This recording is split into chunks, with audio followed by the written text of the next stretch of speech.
Hey everybody, Michael Snyder, Pacific Northwest Weather Watch. Today is August 11th, and right now we are looking at the visible satellite imagery here across Pacific Northwest. I've got these yellow lines outlined here. It shows you the National Weather Service forecast office areas. This is for Seattle. You can see Portland, which moves into southwest Washington a bit as well, and Medford down here, which includes portions of Northern California. You've got Boise, Idaho, and you've got Pendleton right here, which does move up across places like Ellensburg and towards the Cascades, the eastern portions of the southern Cascades of Washington. And here is Spokane, and you can see Missoula, Montana out here also. So if we put this into motion, you'll see what happened yesterday. You can see the marine there burning back here across western Washington, Chehalis Gap is here, the Oregon, Washington coastal areas. You can see that burn back as we went through the day, and you can also see the thunderstorm activity across southern BC, the higher terrain there. And if we put that into motion, you see those thunderstorms kick down in towards Washington, and you can also see them right next to I-90 there, close to the I-82 area here. Thunderstorm activity continued on through the afternoon hours a bit further south, getting towards the Oregon border there also. And kind of, again, another pretty prolific lightning day out there. Hopefully not kicking off any new fires. I-90 would be here, a lot of it near Highway 2, right as the sun was starting to set. But we also got some thunderstorm activity here just off to the west of Ritzville near Moses Lake, just after the sunset as well. So we scroll through the nighttime hours and we emerge back towards this morning. You can kind of see the upper level low at the last little bit here as the sun is rising, kind of spinning down across Vancouver Island and southwest BC. We'll be taking a look at that. We'll be taking a look at the extended forecast also, and we're going to dive into all those details as we go through the video here this morning. Here is the mid-level water vapor. We can see kind of the spin in the atmosphere. There is this upper level low kind of kicking on some onshore flow here as we go through the next few days. We're going to cool things down also. We're going to drop the temperatures down across much of the region as we go through this upcoming week. And we've got some interesting weather coming up here because the models are starting to show an upper level low sitting right off our coastline here, and that can bring thunderstorm activity, and just depending on exactly where it sets up, there's still a lot of uncertainty as we look off into the extended forecast, but I'll show you that here in the weather models in a moment. Now, I picked on this map here. Actually, it's not showing it, but there's a station here right by Moses Lake. It looks like Bel Air Drive, East Bel Air Drive. And you can see it did pick up a couple lightning strikes there last night, about 6:42 and 6:50 p.m. So highly recommend this weather station. Very fun to have it attached to your place of residence. Does all kinds of stuff. Even can tell you when it starts raining. It'll send a notification to your smartphone. So click on that link down below to save 10% off. This is day one thunderstorm outlook. It does include North Cascades, Northeast Washington, just north of Spokane here. Here's day two. We start to reintroduce this across eastern Oregon, and again, the Cascades of Washington under the gun. And day three, yet again, British Columbia, North Washington. So we're going to be watching for that, and I'll show you some of the high resolution models in that here in a moment. Looking at Seattle yesterday, 77, right about average. 78 is the average high for this time of year. No precipitation still for the month of August. That may be changing here in the next week or so. We'll see how that goes. I'll show you what the weather models are saying. It's still pretty chaotic looking in some of the forecasts. But if we look at Seattle, there is a red flag warning for some of the Cascades, again, northern Washington. And the reason is because of abundant lightning with frequent cloud-to-ground lightning strikes. And then we get the gusty outflow winds, 40 miles per hour, and new fire starts potentially could be occurring. This is Portland. You can see there are some air quality alerts out there as well. Red flag warning here for Spokane, same one as you saw on the Seattle one. Does include Winthrop, Omak, Oroville, Republic. So yeah, that goes all the way to 11 p.m. on Monday. Now, taking a look at a wider view of things here, you've got Alaska up to the top left here, and you got the GFS on the right. I'm looking at ensemble means here. So we've got last night's 06Z run, which goes out 144 hours. We're looking at 18,000 feet in the atmosphere. This gives you a great idea of general ridge and trough position. So here goes that little troughing starting off here as we go on in through tomorrow. And you can see pretty good agreement, of course, in the short term between the GFS and the European. And then we get to this next trough trying to set up here. And as you can see, the ensembles are in pretty good agreement that this trough will be taking position here right off the coastal areas. The exact position of this upper level low is going to have huge implications on what kind of weather we get here across Pacific Northwest. And I'm going to show you a couple of examples of what could occur here on that in a moment. But first, let's take a look at the European control run versus the GFS. So this is 500 millibar heights. I'm going to show you some of the differences that start to emerge a little bit here.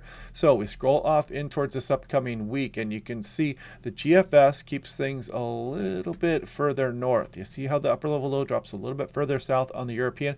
That would bring better wraparound moisture, and you'd get some of the southeast flow, some defluent flow aloft, and perhaps bring some thunderstorms even west of the Cascades versus more of an onshore flow, keeping things off to the east a bit here on the GFS. Just one example of what we have to look at here coming up.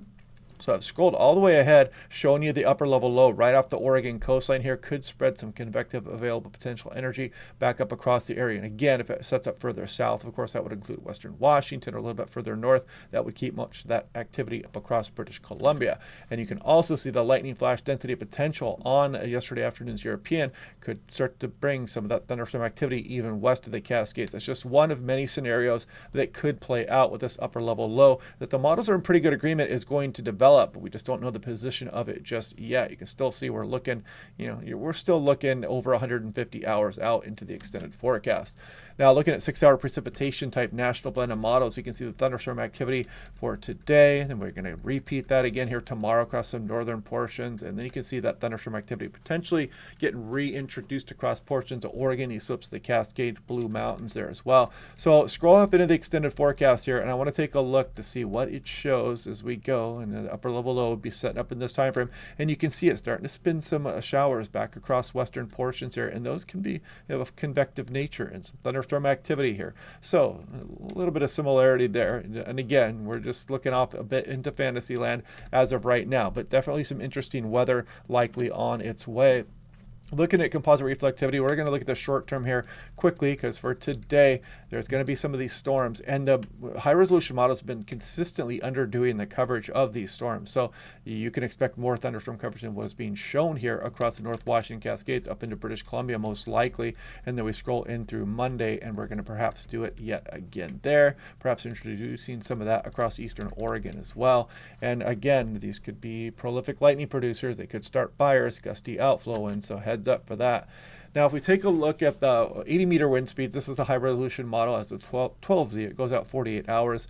And what we're doing here is we're starting to bring some of this onshore flow back on as we go through tonight. But also with some of these storms, you can kind of see the little squirrely nature of these winds, the gusty outflow winds, the high resolution model trying to pick up on some of that. But you can see the westerly surge as we go through tonight down the Strait of Juan de Fuca here. And then we scroll off in towards Monday. You can see some westerlies blowing through the Columbia River Gorge here as well, spilling out into eastern Oregon and Washington. And look, by the time we go towards tomorrow night, some pretty gusty east slope winds there. So hopefully no fires get enhanced by that activity here. And you can see the westerly surge continuing there down the Strait of Juan de Fuca.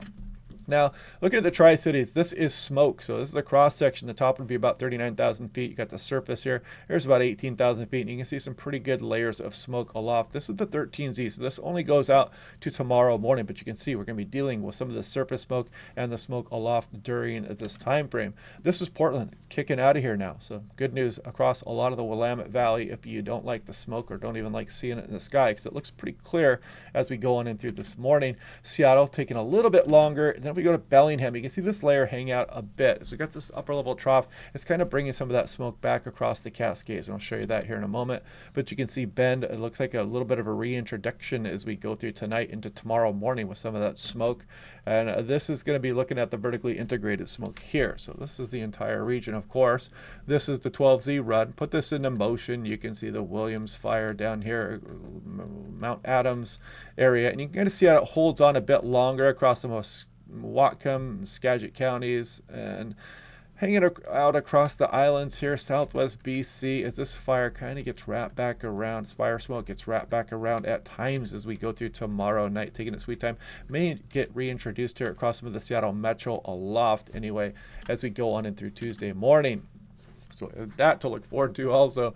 Looking at the Seattle Tacoma International Airport, if you take a look at the national blend of models, this is for today, and we don't show any 80-degree temperatures here because we're going to have some troughing, like we talked about, dominating our weather as we go on in through the 10-day period, most likely. So we're going to bring things, at or below average, it looks like, for at least a week or so. And taking a look at the daily 2-meter max temperature, this is for today. And we cool cool things down a bit tomorrow. And you kind of see as we go through Tuesday, look at this, only some 80s for eastern Washington, eastern Oregon, not bad. A little bit of a bounce back there Wednesday for eastern Washington, Willamette Valley for Wednesday, then Thursday for eastern Washington, but still not very warm temperatures. And with upper level low around the area, you can see a little bit of chilly air there across some of the Cascades. By Friday, Saturday, Sunday, you see no 80s returning to Seattle. There are some low to mid 80s at times for the Willamette Valley. However, taking a look at yesterday, I've seen if they're going to update this here yet today. They have not, but they did they did introduce some lightning activity here. But there have been some pretty prolific storms across northern Washington. That's going to go on for the next couple of days as well. So I'd like to see them introduce that for there. But there are red flag warnings as well. So the National Weather Service does agree. So we're getting a little bit of disagreement here between the Pacific Northwest 7-day significant fire potential and the National Weather Service. This seems to be the most that I've ever seen in some of the forecasting here, at least the differences. But anyway, I digress. Back to the 6 to 10 day temperature outlook. You can clearly see the troughing scheduled to be taking place here across much of the West Coast. This is the Climate Prediction Center. They are all over it. You can see the 6 to 10 day. Look at that, above average precipitation. But it doesn't take much to put us in the above average category at this time of year. We're usually pretty dry. But yeah, if we bring that system down here and things line up right, we could be bringing some precipitation back in the region. And we could use it because we do have some drought ongoing. Oregon, Washington has some severe even, and Montana, some areas are much worse. Going to clip on the Idaho Panhandle there as well with some extreme and exceptional drought. But yeah, anyway, watch out for that thunderstorm activity again here today. We'll break everything down again tomorrow. We'll watch that trough. Hopefully get a little bit better agreement between the GFS, because just very small differences in the placement of that upper level low has huge implications on what kind of weather we are going to experience here across the Pacific Northwest. So anyway, hope you guys are having a good day. Otherwise, click like and subscribe. We'll do this all again tomorrow, and I will talk to you guys then.